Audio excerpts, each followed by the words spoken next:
Peraturan pemerintah dibuat sudah ada mekanismenya. Mahkamah Konstitusi memberikan ruang kok 2 tahun. Bisa dikerjakan mungkin dalam waktu berapa bulan. Asalkan mau. Merevisi itu sebenarnya jauh lebih baik, lebih mudah dibandingin membuat perpu. Pak Mahfud bilang apa? Ya ini jadi lebih cepat dari undang-undang pembuatannya. Betul lebih cepat, tapi mutunya ya kurang baik. Memang harus ada di dalam sebuah pasal undang-undang MK yang tidak patuh dengan putusan Mahkamah Konstitusi dipidana. Baru patuh. Jangan jadi akal-akal Abu Nawas.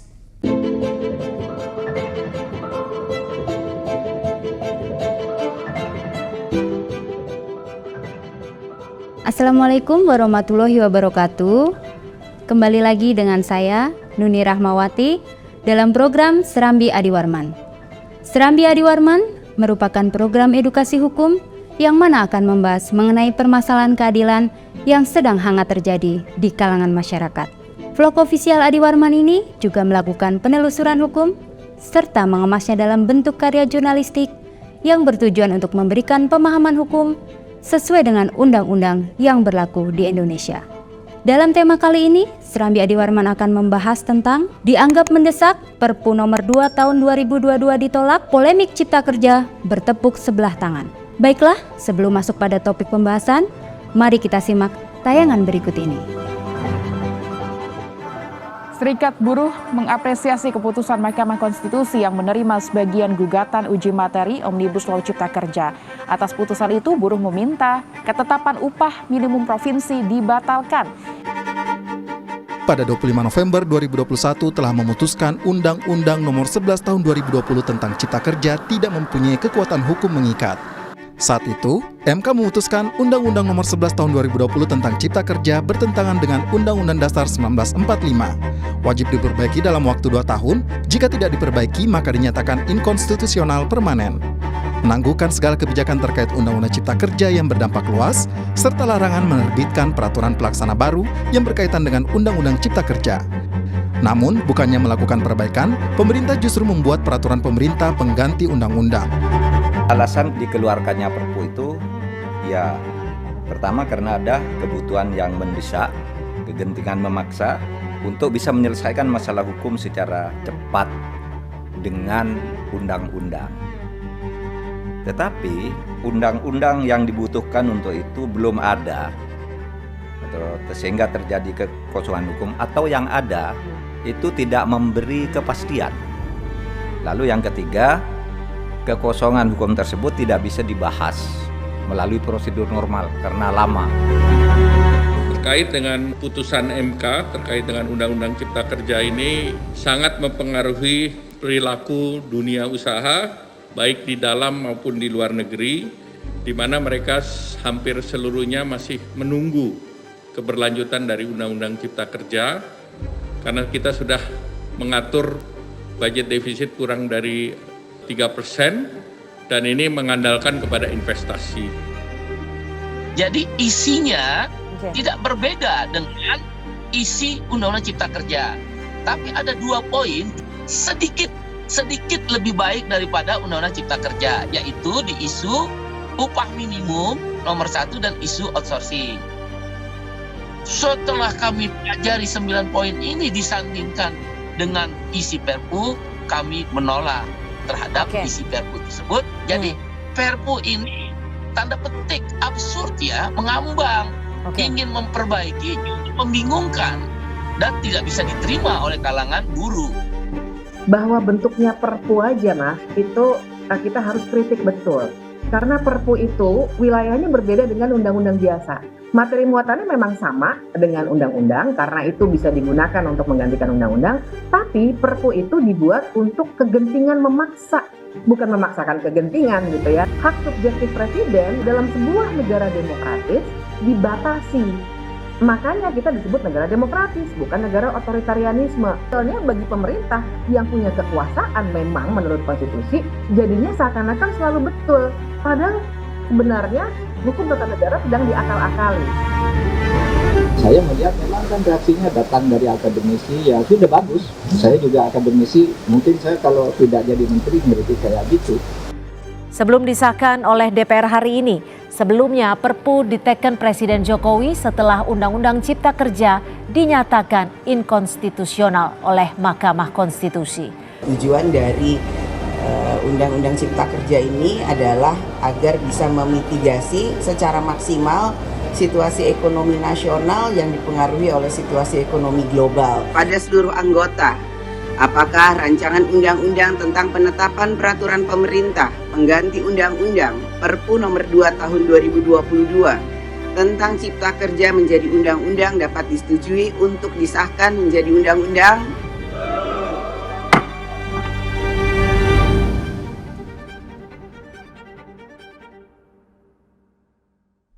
Jangan lupa share, like, dan juga subscribe Serambi Adi Warman. Sahabat Serambi Adi Warman dimanapun Anda berada, kali ini kita sudah bersama dengan Bapak Adi Warman. Mari kita sapa terlebih dahulu. Assalamualaikum Pak Adi. Waalaikumsalam warahmatullahi wabarakatuh. Bagaimana kabarnya Pak Adi hari ini? Alhamdulillah baik. Mbak Nuni gimana kabarnya? Alhamdulillah baik dan sehat Pak Adi. Sehat. Baik. Gimana lancar puasanya? Alhamdulillah lancar. Amin. Tetap semangat Bapak. Baik, kembali ke topik Bapak. Seperti tadi sudah kita saksikan dalam tayangan ya Pak, akhir tahun kemarin Presiden Jokowi mengeluarkan Perpu nomor 2 tahun 2022 tentang Cipta Kerja karena alasan mendesak. Dan kemudian pada tanggal 21 Maret 2023 kemarin telah disahkan menjadi undang-undang oleh DPR. Bagaimana tanggapan Bapak tentang hal tersebut? Oke, pertanyaan bagus ya Mbak Nuni. Saya balik bertanya ya, kenapa sih Perpu itu ada? Ini keadaan normal atau memang karena undang-undang Cipta Kerjanya dianulir atau dibatalkan atau dianggap inkonstitusional oleh Mahkamah Konstitusi. Nah, ini dua hal yang berbeda. Di dalam amar putusan Mahkamah Konstitusi itu dikatakan Undang-Undang Cipta Kerja harus direvisi, diperbaiki dalam jangka waktu 2 tahun.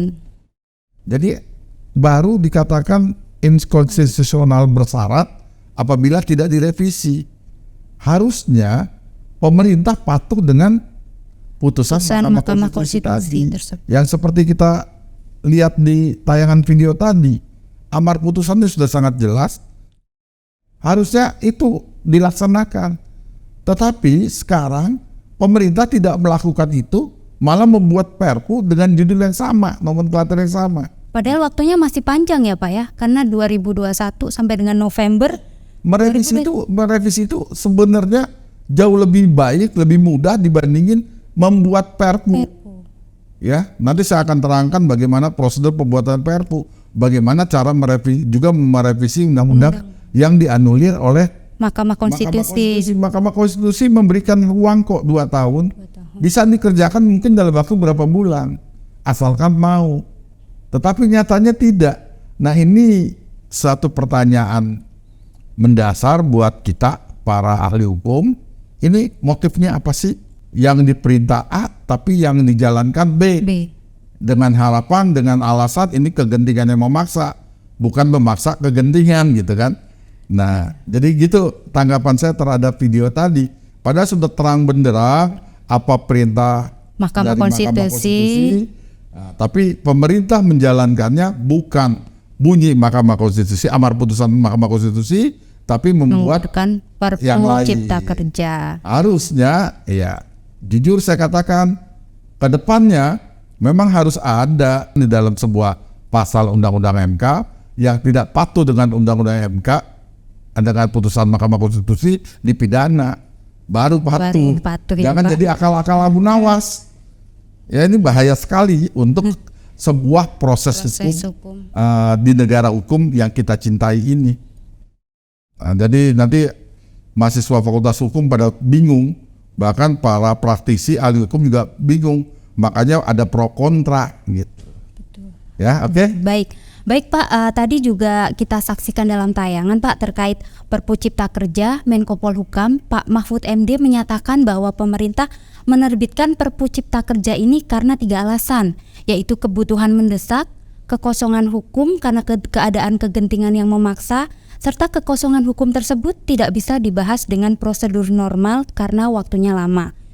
Kemudian ada Menko dari Bapak Erlangga Hartanto, Menko Perekonomian, menyatakan bahwa terkait putusan MK tentang Undang-Undang Cipta Kerja mempengaruhi perilaku dunia usaha baik di dalam dan di luar negeri, dan masih menunggu kepastian hukum tentang Undang-Undang Cipta Kerja karena negara sedang mengatur budget defisit kurang dari 3% dan mengandalkan pada investasi. Kemudian setelah kemarin disahkan dari DPR itu, kemudian Pak Erlangga Hartanto juga menyatakan Pak bahwa dengan disahkan menjadi undang-undang ini mendorong investasi. Bagaimana pendapat Pak Adi terhadap pernyataan dari Pak Menko Polhukam dan dari Pak Erlangga Hartanto tersebut, Pak? Bagus ya, Mbak Nuni ya. Menko Polhukam terkait dengan alasan yang mendesak itu adalah hal yang normatif. Diatur dalam kondisi normal. Dalam arti tidak ada putusan Mahkamah Konstitusi. Karena kita lihat apa sih yang dimaksud dengan keadaan mendesak, ya, kegentingan yang memaksa. Kita lihat kegentingan itu menurut Kamus Besar Bahasa Indonesia. Ya, di situ keadaan yang sangat gentingnya, keadaan yang genting, krisis. Ya, kritis, kemelut. Ya. Terus mendesak di sini juga dalam Kamus Besar Bahasa Indonesia itu diartikan memaksa. Dia memaksa itu ada macam-macam pengertian, pemahaman. Ya, memaksa itu memperlakukan, ya, menyuruh dan lain sebagainya. Tetapi bukan itu poinnya. Itu poin yang disampaikan oleh Pak Mahfud itu adalah poin dalam kondisi wajar. Tanpa ada kasus. Untuk Cipta Kerja ini ada kasus, ada case sendiri. Jadi kondisinya tidak bisa diperlakukan yang apa yang dikatakan oleh Pak Mahfud. Apa yang dikatakan Pak Mahfud juga dalam putusan Mahkamah Konstitusi ada kok. Nomor 138 tahun 2009. Itu juga ada persyaratan itu, dan itu normatif, sama sekali normatif. Ya. Jadi hal yang normatif tidak bisa diterapkan untuk kasus khusus. Nah, ini kan kasus khusus. Kasus khusus ini dikatakan bahwa Undang-Undang Cipta Kerja dinyatakan dianulir, ya, inkonstitusional bersyarat. Tinggal patukan itulah, inkonstitusional bersyarat. Tinggal laksanakanlah apa putusan Mahkamah Konstitusi. Ya, itu yang pertama. Kalau saya menanggapi Menko Perekonomian yang mengatakan bahwa ini disahkannya perpunya, katanya sekarang sudah disahkan di undang-undang. Ya, bulan Maret ini kan. Betul, Pak. Disahkan, terus akan berdampak positif terhadap investasi. Ya, mendorong investasi kita, Pak, menyatakan. Bullshit itu. Karena dibuktikan dalam beberapa hari ini petrokimia perusahaan dari Amerika itu cabut dari Indonesia. Ada lagi beberapa perusahaan lain cabut dari Indonesia. Dalam 4-6 hari ini itu di bursa, pasar bursa itu 2, sekian triliun hengkang dari Indonesia. Jadi ternyata udah diuji bohong, nggak bisa jadi acuan, ya, parameter menjamin bahwa investor itu tidak akan lari. Investor tidak akan lari dari Indonesia apabila, ya, ada kepastian hukum dan keadilan di Republik ini. Jadi investor merasa terlindungi. Itu penting. Suhu politik tidak gaduh seperti sekarang. Nah, ini persoalan kita gaduh terus. Ya, sebentar-bentar gaduh. Menko Polhukam gaduh terus. Nah, ini ya investor gak nyaman. Apalagi tahun 2024 akan ada pemilu. Nah, ini harus mawas diri lah pemangku kekuasaan untuk tidak berbuat gaduh agar investor juga nyaman. Kemudian ada juga pendapat dari beberapa ahli hukum tata negara nih, Pak. Bapak Ferry Amsari menyatakan bahwa kekosongan hukum tidak mungkin terjadi karena MK dapat memberlakukan peraturan yang lama. Dari Ibu Bivitri Susanti menyatakan bahwa Perpu Cipta Kerja itu cacat prosedural. Sebenarnya bagaimana sih, Pak, proses penerbitan Perpu itu sendiri secara hukum? Apapun pendapat para pakar, ya tentunya beliau itu ada dalilnya masing-masing. Ya, ada alasan hukumnya, ada ajas hukum yang dipakainya. Tetapi pertanyaan Mbak Nuni terkait dengan proses Penerbitan Perpu. Ya. Perpu itu untuk terbit ada landasan hukum di dalam pasal 22 Undang-Undang Dasar 45. Ya. Di situ dikatakan dengan tegas dalam hal ihwal, ya, kegentingan yang memaksa, jadi bukan memaksa kegentingan, tapi kegentingan yang memaksa, presiden berhak, ini hak loh, bukan kewajiban, berhak menetapkan peraturan pemerintah pengganti undang-undang. Artinya hak itu boleh dipakai, boleh tidak.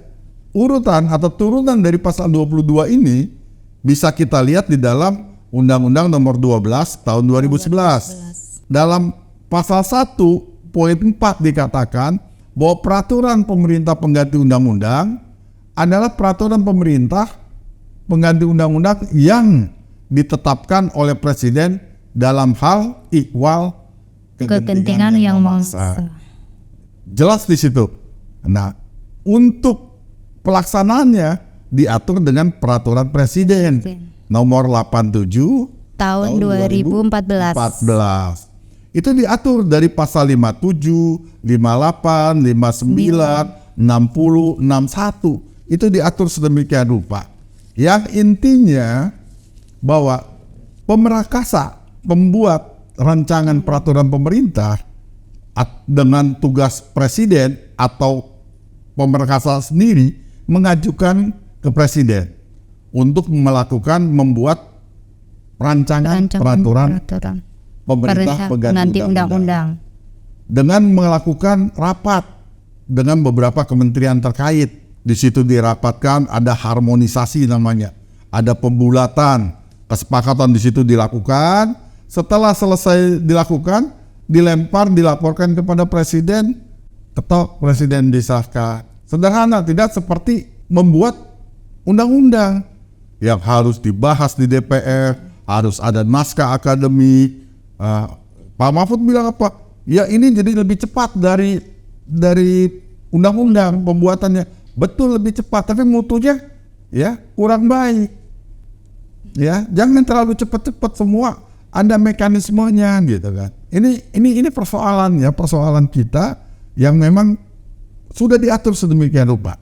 Jadi saya menjawab bahwa peraturan pemerintah dibuat sudah ada mekanismenya sebagaimana diatur dalam pasal 57, pasal 58, 59, 60, 61 dari peraturan Presiden 87 tahun 2014. Kemudian nih Pak, tadi sudah kita bahas dari pemerintah dan dari ahli hukum ya Pak. Jika dari segi buruh Pak Adi, pada saat dikeluarkannya Perpu Cipta Kerja, Presiden Partai Buruh Said Iqbal menyatakan menolak Perpu Cipta Kerja karena merugikan buruh, karena isinya tidak jauh berbeda dengan Undang-Undang Cipta Kerja. Namun pemerintah saat ini sudah mengesahkannya menjadi undang-undang. Adapun pasal-pasal yang merugikan buruh diantaranya tentang upah minimum, outsourcing, pesangon, PHK, tenaga kerja asing, cuti, pengaturan waktu kerja, dan PKWT. Lalu seperti kita ketahui saat ini ya Pak Adi, banyak demo juga dari buruh, aksi mogok kerja, bahkan Partai Buruh pun menurut Said Iqbal akan mengajukan gugatan ke Mahkamah Konstitusi. Nah, bagaimana nih pendapat Pak Adi terkait hal ini? Yang pertama, tidak ada satupun warga negara di Republik ini atau partai politik atau badan hukum yang bisa menolak peraturan perundang-undangan yang sudah disahkan, yang sudah berlaku. Ya, dia sah, dia berlaku. Tetap jadi berlaku. Tidak dalam kapasitas untuk menolak. Kalau tidak suka atau dianggap undang-undang tadi bertentangan dengan undang-undang dasar, maka dia lakukan uji materil ke Mahkamah Konstitusi. Ada rambunya. Nah, tadi pertanyaan Mbak Nuni di ujungnya dikatakan bahwa akan melakukan uji materil atau gugatan. Monggo silahkan, tapi tidak bicara tentang menolak. Ya. Terus demo dan lain sebagainya, turun itu dan lain sebagainya, ya saya mengingatkan ini jadi introspeksi diri buat kita semua bahwa ada saluran hukum yang macet sehingga orang demo ke jalan. Kalau saluran hukum itu, instrumen hukum di Republik ini bisa dipercaya dan benar-benar mainnya bagus ya, sesuai dengan rasa keadilan dan kepastian hukum, tentunya tidak ada orang demo di situ. Demo itu cerminan bahwa instrumen hukum dari lembaga hukum, dari substansi hukum, dan dari produk-produk lembaga hukum tidak dipercaya. Sehingga orang demo. Aksi mogok. Mungkin baru beberapa ini Pak demonya. Karena kan ini baru disahkan, jadi mungkin akan lebih banyak demo nih Pak Adi. Karena itu adalah fakta ya. Itu adalah kenyataan, saya nggak bisa bicara panjang lebar terkait demo, karena itu adalah menuangkan aspirasi. Itu wajar-wajar aja aspirasi disampaikan di tempat publik. Di tempat umum. Nah, karena aspirasi mau disampaikan di lembaga-lembaga pemangku kekuasaan itu tidak ada ruang untuk itu. Pertanyaan terakhir nih Pak Adi, bagaimana saran Bapak mengenai persoalan ini dari sisi buruh maupun pemerintah? Dari sisi pemerintah dulu ya, saya berharap pemerintah konsisten mematuhi putusan Mahkamah Konstitusi dan memacu tim hukum pemerintah untuk bisa merevisi undang-undang yang dianulir tanda petik oleh Mahkamah Konstitusi dalam waktu sesingkat-singkatnya. Yang kedua, dari buruh, kalau memang undang-undang cipta kerja sudah direvisi, ya, maka suka tidak suka harus patuh sebagai anak bangsa. Tidak ada alasan lagi untuk tidak mematuhi, karena itu adalah koridor hukum yang bisa dijalankan. Ya, ada plus minusnya. Tidak mungkin satu undang-undang bisa memuaskan semua pihak. Itu harus kita pahami bersama. Ya, begitu Mbak Nuni. Baik, terima kasih kepada Bapak Adi Warman yang telah bersedia menyempatkan waktunya untuk hadir di sini dan memberikan pemahaman hukum yang luar biasa tentunya.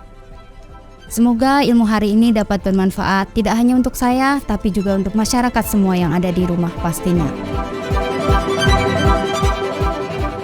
Demikianlah acara bincang-bincang kita hari ini. Untuk mendukung program edukasi hukum ini agar tetap selalu eksis, mohon untuk tekan tombol subscribe, like, komen pada channel Serambi Adi Warman.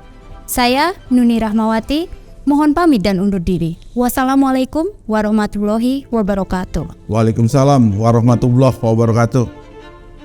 Salam Serambi Adi Warman.